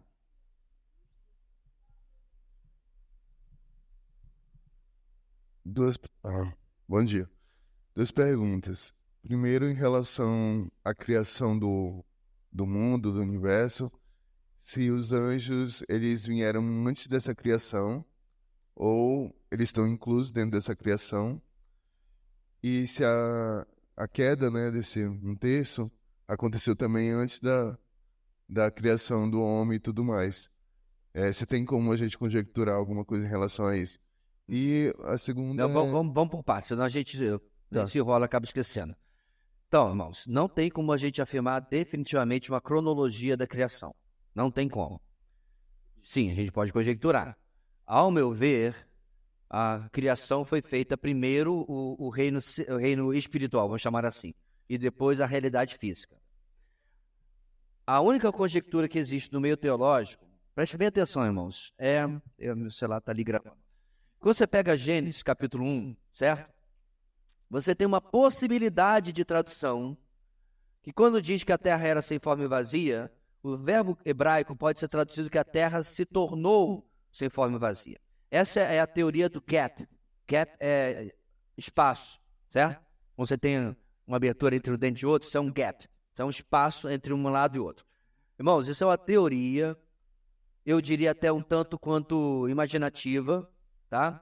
Em que, preste bem atenção, Deus estava fazendo a criação, certo? Houve a rebelião de Satanás. Segundo o texto lá de Ezequiel e Isaías, Satanás foi lançado à terra. Em ser lançado à terra, o que havia sido criado foi destruído. Ok? Ela se tornou sem forma e vazia. Daí a possibilidade de tradução. Então, de fato, a terra que a gente vê em Gênesis capítulo 2, 3, é a 2.0. É a retomada de Deus na criação depois da queda de Satanás e a destruição do que Deus já havia começado a fazer. Por isso que eu digo imaginativa, meus irmãos, porque é muita coisa para você deduzir com uma mera possibilidade de tradução, certo? Mas se você pegar livros de teologia, de teologia sistemática, eles vão mostrar essa teoria, porque tem muita gente boa que a defende.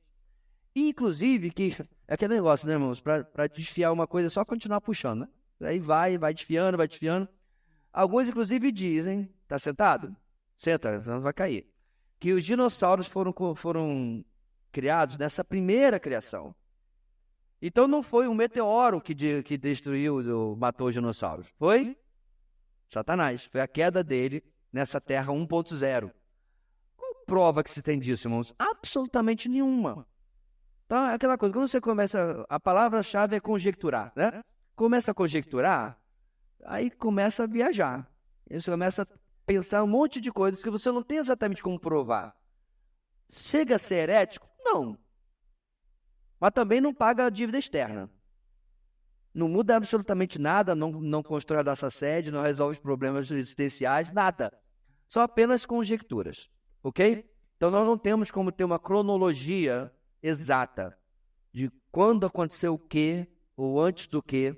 Uma coisa, obviamente, a gente sabe. Quando Adão e Eva estão na tentação, já foram criados anjos, ok? E já aconteceu a queda, porque Satanás vai tentar Eva já no capítulo 3.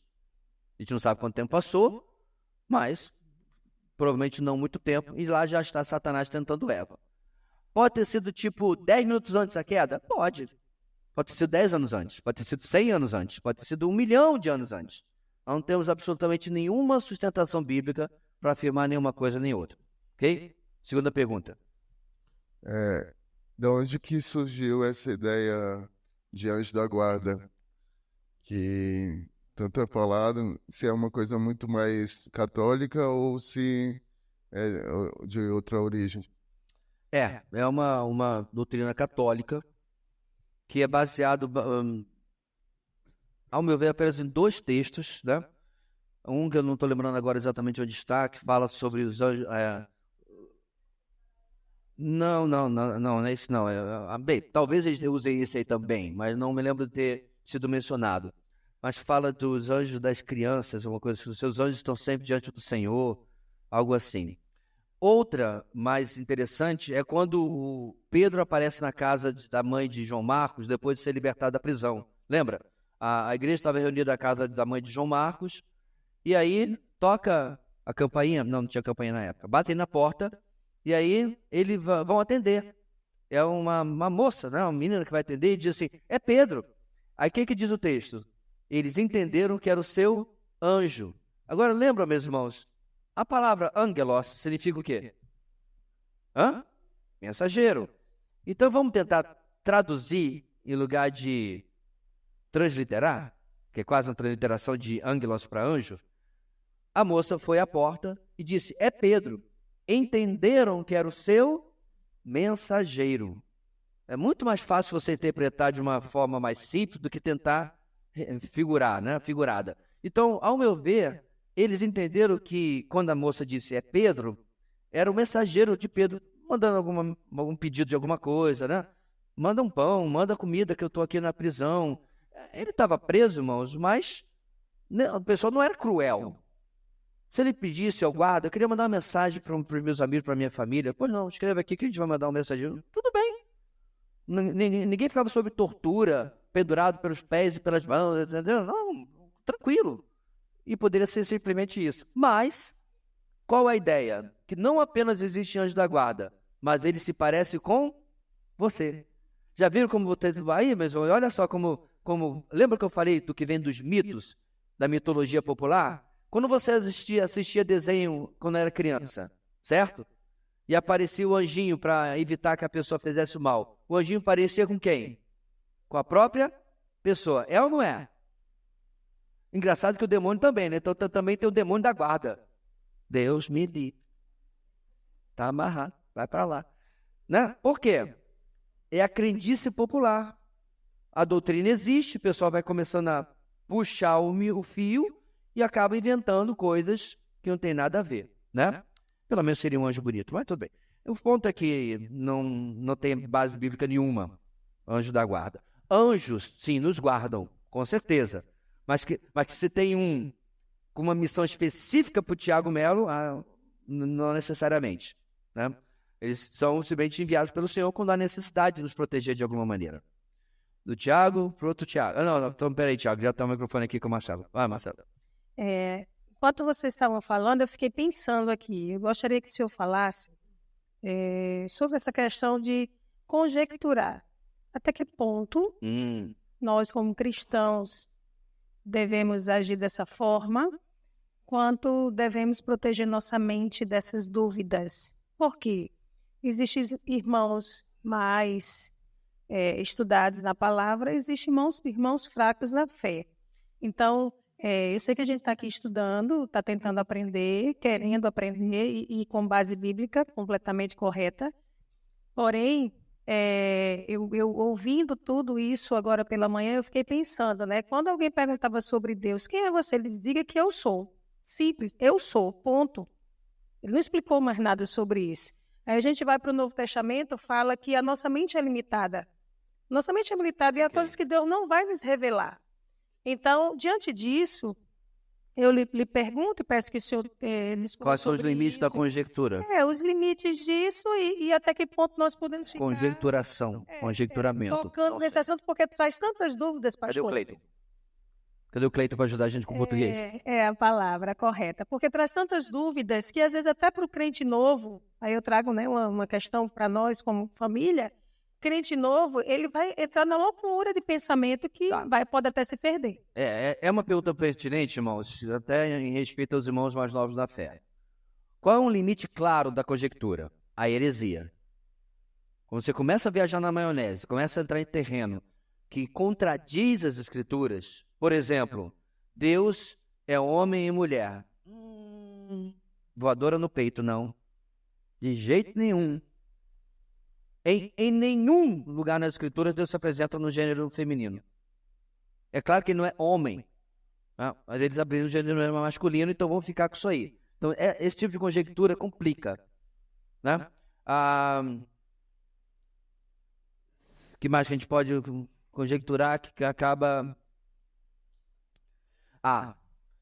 se Jesus tivesse vivido hoje, aí começa as pessoas a fazerem afirmações que têm muito mais interesse de apaziguar os tempos que a gente vive do que realmente falar sobre Jesus. Se Jesus vivesse hoje, aí ia ter casamento homossexual. Se Jesus tivesse vindo hoje, aí tal coisa não seria pecado. Inclusive, o camarada afirmou na rede social vários anos atrás, impressionante, que foi uma enxurrada de coisas contra ele, e ele se mantém firme lá. Sexo antes do casamento não seria pecado, se Jesus vivesse hoje. Então, o que ele quis dizer? Os padrões de moralidade da Bíblia, eles não são padrões de Deus de verdade. É que Deus, ele tem esse dedo de não ficar ofendendo a sociedade. Só que, meus irmãos, a sociedade do tempo de Jesus não era pudica. É pudica que fala? Pudica. Não era. Você lembra de Calígula? Você lembra de onde vem o termo bacanal? Vem de Baco, deus greco-romano. A sociedade...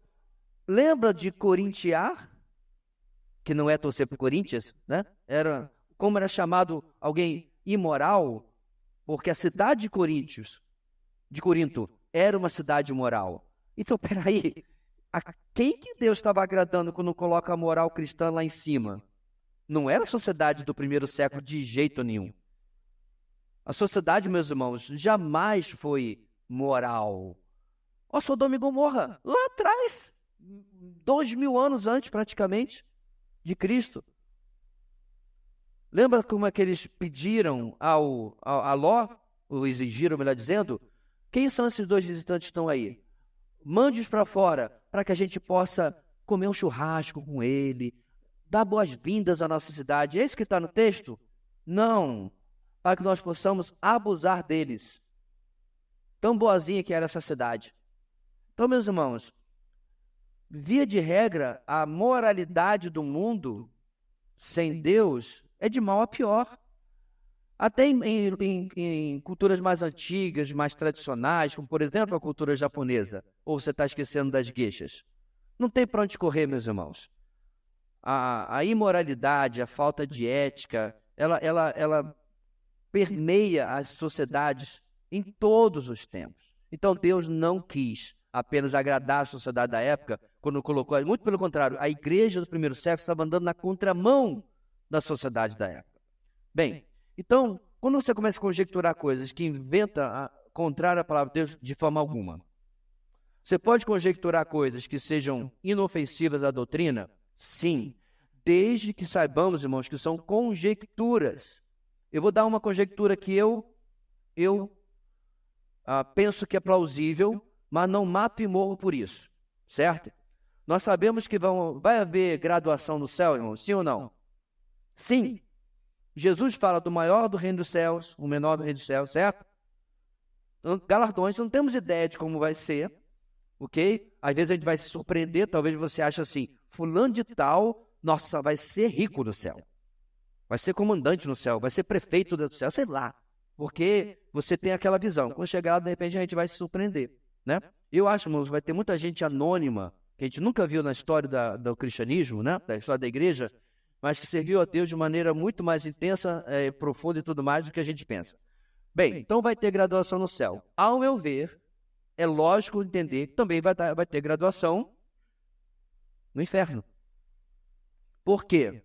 Eu não acho que um Deus justo punirá uma pessoa que morreu apenas sem Cristo na sua ignorância, mas era um bom pai, um bom filho, pagador dos impostos, torcia pro Flamengo, mas deu tudo certo. Anota a cabeça de quem está balançando a cabeça negativamente, por favor, para eu conversar depois. Vai pro inferno. Por isso que está indo pro inferno, você está falando, né? Deus não vai punir essa pessoa humanamente boa, você está me entendendo, ok? Mas morreu sem Cristo. Da mesma forma que Hitler. O Deus justo que eu sirvo, ao meu ver, ambos estão condenados, irmãos. Não me entenda mal. Mas, ao meu ver, vai haver uma... Agora, nós estamos conjecturando. Isso é uma conjectura que eu criei na minha cabeça, nos meus pensamentos. A gente chama isso, na verdade, irmãos, no meio teológico, estou teologizando. Não vá por aí afirmando. A nossa igreja ensina que... A gente vai conversar sério, tá? O pastor Edson Naves afirmando que todo mundo no céu vai ter 33 anos. Porque é a idade de Cristo, a estatura de Cristo. Só o probleminha é que Jesus não morreu com 33 anos. Ele tinha 37 a 38 anos, mas isso é outro problema. Entendeu? Conjecturas que sejam não só inofensivas, inocentes não é a palavra certa, inofensivas. Que é um papo legal da gente ter, da gente conversar, ok? Mas não afirmar como sendo doutrina. Eu jamais afirmei que essa conjectura que eu acabei de mencionar, de graduações de condenação, seja doutrina. É algo que eu entendo que possa ser. Eu tenho outra conjectura. Ao meu ver, Deus soberanamente decide o dia da nossa morte, baseado inclusive nas nossas decisões de vida. Sabe por que eu tenho essa conjectura, meus irmãos? Porque não acontece com todo mundo, é claro. Via de regra, quem pratica exercício, se cuida, não fuma, não bebe em excesso, vive mais, via de regra. Agora, aquele que, infelizmente, come exageradamente, não pratica exercício físico, fuma, bebe, via de regra, é porque o pessoal diz assim, a minha avó morreu com 98 e fumava 4 maços de cigarro por dia. A sua avó é exceção, amigo. Ela é mutante. Não é a regra. Né? Mudar de assunto, né? Então, eu tenho essa conjectura de que Deus soube, porque Ele decide o dia da morte, da vida da morte, não é verdade? Agora, meus irmãos, é só você, o pessoal da área médica, Sabe do que eu estou falando? O camarada chega lá, né? Com a glicose lá nos picos, a pressão lá em cima, tudo desordenado. Aí morre. Senhor, por que o senhor levou fulano? E deixa no... Cabra não se cuida. Mas isso não significa também, meus irmãos, que você vai fazer tudo certinho. Olha, eu estou fazendo tudo certinho, estou tendo pico de pressão. Por quê? Porque a gente não tem como controlar todas as coisas. Mas Deus, ao meu ver, usa determinadas decisões nossas, né? Fulano morreu. Como é que ele morreu? É que ele estava no pico Everest. É o normal morrer mesmo. Decisões da vida, que não tem nada a ver com saúde. O cara era saudável, atleta. Mas foi, né, no pico do Everest, teve uma avalanche e ele morreu. Não? Quê? Não lembro não o que ele falou. Sim, mas o que ele falou? Tá, verdade. Não, a Bíblia não fala, por exemplo, da idade dos animais da arca, lembra? Mas na nossa palestra com Adalto Lourenço, a quem o senhor levou esta semana, né? Ele esteve na nossa 4ª conferência. Eu botei o link no grupo da igreja. Se você não... Aliás, meus irmãos, sinceramente, se você não aproveita o acervo que a gente tem nos nossos 3 canais, vou nem falar mais nada. Tá lá. Porque outro dia, meus irmãos, eu ouvi alguém falar na nossa igreja, faz uns anos, né? Queria tanto aprender sobre o final de criacionismo. Eu fiquei fazendo cara de paisagem. Tá há 6 anos, 7, no canal da Conferência Teológica Sola Escritura. E o camarada queria saber na nossa igreja, né? Não vou nem falar para olhar para o lado dele, porque senão... queria aprender sobre criacionismo, porque não olhou, porque não vai no nosso acervo, porque não vai... Como alguém uma vez perguntou assim, pastor, o senhor já pregou sobre Oséias? O que você faz com um cabra desse? Tá lá, irmãos, a exposição todinha no nosso canal, só você assistir. Enfim, Adalto Lourenço entende que na arca entraram filhotes. E eu acho que tudo tem sua lógica, sabe por quê? Sabe por quê? Porque se fosse adultos... Irmã, eu pensei em outra coisa. Porque animal, quando você está lá, ele vai simplesmente reproduzir, meu amigo. Se você coloca dois chinchilas daquela, né, lá, sozinho, macho e fêmea, e dá as costas, daqui a pouco tem 10. Porque o bicho só faz comer, evacuar e reproduzir. É o tempo todo. Coelho, você sabe como é que é, né? Os animais, passado aquele tempo, e entrar no cio. Então, a tese dele é uma conjectura, mas faz sentido. Espaço, e também para poder dar o espaço, né? 6 meses ao todo, desde o começo até que as águas baixaram. O que foi a contribuição do Lucas?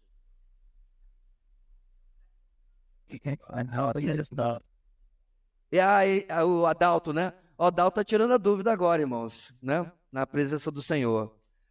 Grande homem de Deus, foi realmente muito, muito benéfico à igreja do Senhor durante todo esse tempo, que Deus levante outros. Tem outro irmão que eu não guardo o nome dele, acho que é Marcos ou Márcio. Marcos tem um sobrenome Ebeli. Também não sei o nome, é nome estrangeiro, que está no trilho, né? E é bem mais novo, tem 40 e poucos anos. Deus, a gente precisa, irmãos, de cientistas cristãos que, como se diz, dê a cara a tapa, né? Se coloque aí, porque o Adalto já sofreu várias represárias durante o seu trabalho aí, porque obviamente a academia não gosta de que mostra suas contradições, né? O microfone estava com quem? É Tiago, né? Diga aí. Não, só a gente pesquisando aqui, eu ia perguntar de onde algumas seitas tiram o nome de demônio Leviatã, ou Abaddon, ou até mesmo orixás, eles dão nome a eles. Então, dos orixás, etc., vem do pensamento das religiões afro, né? Então, quando a gente tem as religiões brasileiras, como Umbanda, Quimbanda, etc., elas vieram com os escravos da África, só que aqui eles sofreram uma amálgama, uma mistura com o catolicismo. Então, por exemplo, Yansan, se eu não me engano, é Santa Bárbara. Oxalá, que na verdade, lembrando, irmãos, Oxalá é uma palavra do português que significa tomara que, né? Oxalá a gente consiga um lugar para o nosso dia de comunhão das famílias, porque até agora não conseguimos. A gente vai tentar essa semana de novo. Tomara que. Então, se você me ouvir falando Oxalá, você não sai se benzendo, não, por favor, porque ninguém está falando de macumba, tá? Mas Oxalá, na macumba, é Jesus. Então, eles fizeram uma equiparação de nomes para poder... porque a religião africana, no começo, era perseguida pelos portugueses, né? Então, para misturar tudo, eles fizeram essa equiparação de nomes. Mas da onde eles criaram, demônio. Então, da onde vai ser, meus irmãos? De Deus não é. Ou é da imaginação humana, ou é de demônio. Não se engane, meus irmãos. Às vezes a gente, especialmente porque a gente está meio vacinado com a maneira exagerada que neopentecostais e até alguns pentecostais tratam a questão de demônio, aí tem que tomar cuidado para não ir para o outro lado, que, aliás, é a advertência de C.S. Lewis na sua carta, no seu livro Cartas do Inferno. Livraço, viu, irmãos? Leia. Cartas do Inferno, tem outros títulos em português. Um livro fantástico. Ele fala que existem 2 problemas que o ser humano tem que tomar cuidado. Desprezar completamente a Satanás, chegando até a incredulidade de que ele não exista, ou supervalorizá-lo, achando que tudo é diabo, né? Então, em um meio termo, a gente tem que entender que as falsas religiões, elas são amplamente influenciadas pelo diabo. É interesse dele a confusão espiritual do ser humano, para continuar perpetuando a cegueira, que está lá em 2 Coríntios capítulo 4, ok? Então, não, Leviatã é uma criatura. Eles acabam associando uma coisa a outra. Sim, Abaddon e Apolion é a mesma coisa lá em Apocalipse. São 2 versões de nome do mesmo anjo do abismo, ou demônio do abismo. Diga, vamos terminar com os Janus, tá, irmãos? Que o nosso tempo já... Oi. Aqui. Capricha. E Apocalipse, né? Carta à igreja em Éfeso. A carta à igreja diz ao anjo da igreja. Esse anjo da igreja. Eita, discussão que nunca acaba isso daí. Desde lá onde é o dia na quadrangular, dizer que é o pastor, né? Sim. E aí, o senhor concorda que é o pastor? Minha mãe sempre disse que eu pareço um anjo. Aí, meus irmãos, nós temos o problema do termo, né? Como eu falei, vamos em vez de transliterar, vamos traduzir ao mensageiro da igreja de Éfeso, ao mensageiro da igreja de Laodiceia. Então, qual é uma das hipóteses? Que não é anjo de verdade. Tá? Não é anjo, ser celestial. Não é. Porque não faz sentido. Jesus ia mandar a carta para o anjo. O que o anjo tem a ver com as decisões daquela igreja que tolerava essa mulher e tal, né? Essa Jezabel que está aí no meio de vocês? O anjo não teria culpa nenhuma. Então, há 2 possibilidades. Ou realmente está falando do presbítero, do pastor responsável por aquela igreja, porque apesar, meus irmãos, de não termos clero, né? Isso já foi ensinado diversas vezes, não há o pastor e o resto do pessoal aqui embaixo, né? Não, ou os presbíteros, não. Apesar disso, a Bíblia deixa claro que Janson não vai prestar contas pela comunidade de Batista Videira. Quem vai, irmãos? Eu. Se você não sabe disso ainda, é porque você não prestou atenção. Porque está lá em Hebreus. Lá diz, obedeçam aos seus líderes, para que façam sem peso, porque irão prestar contas. E aí o texto continua. Ok? Então, uma vez, por exemplo, eu pedi um conselho sobre alguém que não é pastor, né, mas é muito perto de mim, sobre a nossa igreja anterior, porque estava difícil. A relação com a igreja mãe eu não gostava, porque eu não dava apoio nenhum, estava difícil. O conselho da pessoa, estava mais desabafando do que pedindo conselho, o conselho da pessoa foi, pega a chave e entrega lá, chave da congregação. Eu falei, querida, por isso que eu sou pastor e você não é, porque a congregação pode ser da dona da igreja mãe, mas aquelas vidas em particular, eu vou prestar conta, não é entrega a chave. Eu saí de lá, irmãos, quando eu tinha convicção de que eu tinha que começar um novo trabalho, mas entreguei tudo redondinho, não entreguei nada jogado. Então, sim, pode ser que ele esteja mencionando esse mensageiro, né? Porque aí eu preferia traduzir ao mensageiro da igreja, ao pastor da igreja e tal. Ou, uma possibilidade outra, né? É de que apenas está se referindo a alguém que João enviaria para levar a carta até lá. Provavelmente, João nessa hipótese, escolheria em cada igreja alguém responsável por ser esse intermediador, não entre ele, mas entre Jesus, que era o remetente, e aquela igreja. Então, em tal igreja tem um irmão fulano que a gente conhece, manda para ele, ele vai ser o encarregado dessa missão. Existem essas duas possibilidades. O meu medo, meus irmãos, com essa expressão, o anjo, igreja tal, o pastor da igreja tal, é essa supervalorização que alguns grupos têm, né, da pessoa, da figura do pastor. Porque, na verdade, nós temos no cenário evangélico hoje, irmãos, também, infelizmente, dois extremos distorcidos. Tá? Especialmente, há exceções, tá, irmãos? Mas especialmente no ramo mais pentecostal, neopentecostal, etc., o pastor é idolatrado. Isso é fato. Né? Ou também nessas igrejas emergentes, que o camarada fala, meu amigo. Tem um camarada lá em São José dos Campos que ele gravou com um carro importado e a igreja entrou dentro do prédio com o carro importado. Bem, eu não estou concorrendo a ser me simpatia de lugar nenhum, é o Carlito Paz, lá de São José dos Campos. Ele botou na internet, então é público. Fez essa pataquada e o povo, ó. Isso, meus irmãos, chama de idolatria de personalidade. Camarada até sua cheiroso, tudo dele é bonito, tudo que faz, nunca erra. Ninguém tem capacidade de chegar e dizer assim, meu amigo, não faça esse papel de ridículo. Pra que fazer filminho dirigindo, acho que era uma Ferrari, nem lembro o que era, um Camaro, pela cidade, e depois o filme interrompe ele entrando no palco ali da igreja. Gente, pelo amor, tem um mínimo de senso ridículo. É a crise de meia-idade que esse camarada tá? Agora, é uma mega igreja. O Wallace, que também é falou assim, não afeta em nada a gente, porque o nosso público não é quem vai atrás disso daí. Concordo plenamente. Então, em igrejas emergentes, igrejas de grife, e geralmente há esse culto à personalidade. Ok? Mas nós estamos enfrentando uma outra crise também, meus irmãos. Isso é mais frequente nas igrejas batistas, onde a palavra do pastor, a direção a tanto faz como tanto fez. Um colega meu passou 3 meses fazendo um projeto para o futuro da igreja. Oração, jejum, consulta de outras pessoas, fez o projeto. Aí ele levou para a famigerada diretoria, coisa que não tem na Bíblia.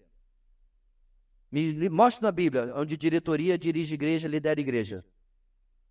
Diretoria era o quê? Líderes de departamento, tesoureiro, secretário, decidindo rumos espirituais da igreja. Isso é antibíblico. Mas, infelizmente, 90 e tantas % das igrejas batistas operam assim. A gente tratou isso em eclesiologia, né, irmãos? Estou falando de nenhuma novidade. Bem, ele reuniu a diretoria, PowerPoint, vídeo, projeto mostrado. Uma irmã levantou a mão, que não deveria nem estar na liderança da igreja, mas esse é outro assunto. Levantou a mão e disse assim, pastor, muito bonito e tal, mas isso não funciona aqui na nossa igreja. Irmãos, fazia 1 minuto que ela tinha ouvido uma coisa que ela nunca havia ouvido na vida. Ela não levantou a mão e disse assim, pastor, parabéns pelo seu esforço. Vamos tirar um tempo para orar. Vamos tirar um tempo para a gente dialogar, para discutir os pontos do seu projeto. Não funciona. Desprezou completamente o trabalho dele. Irmãos, esse meu colega ficou tão arrasado que ele me falou assim, eu não sabia nem o que responder. Eu falei assim, eu sabia. Não era eu que estava lá. Porque não dá, meus irmãos. Você tem o seu trabalho completamente desprezado dessa maneira, e infelizmente está acontecendo em muita igreja. Sabe por quê, irmãos? Despreza na igreja batista por causa da nossa padroeira. Conhece a padroeira da igreja batista, não? Quem conhece?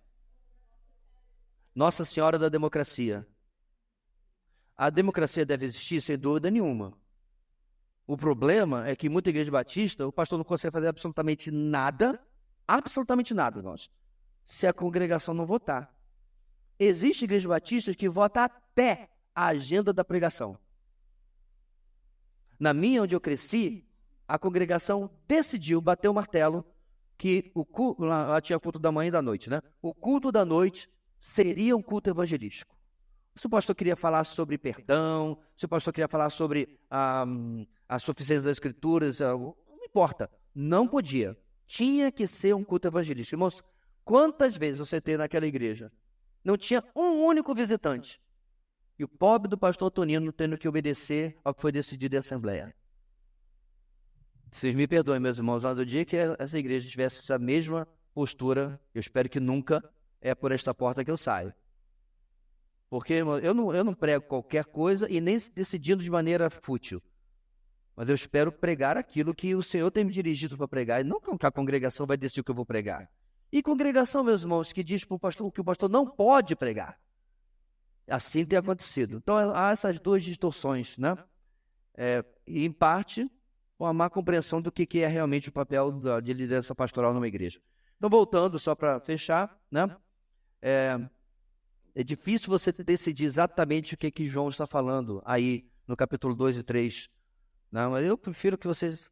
Deixa só minha mãe me chamando de anjo, a Leila talvez. Não? Deixa para lá esse negócio de chamar de anjo, isso não tem muita necessidade bíblica não. Opa, olha o horário. Vocês estão animados hoje, né? Vamos colocar de pé, meus irmãos, e orar. Semana que vem continuamos com angelologia, certo? No grupo da igreja eu postei alguns textos de Reis e Crônicas que seriam muito interessantes que vocês lessem antes da mensagem de hoje à noite, ok? Vou postar novamente, mas dá uma olhadinha lá. Deus querido, muito obrigado pela tua palavra e como nós podemos gastar tempo falando, conversando sobre as coisas da tua palavra. Obrigado, Deus, pelo aprendizado que podemos ter e que o Senhor possa sempre nos manter, ó Deus, longe de conjecturas, de invenções humanas que possam ofender a sã doutrina, possam atacar e ameaçar a sã doutrina. Dá-nos uma tarde de descanso e que à noite possamos estar aqui juntos para ouvir a tua palavra. É o que oramos em nome de Jesus. Amém.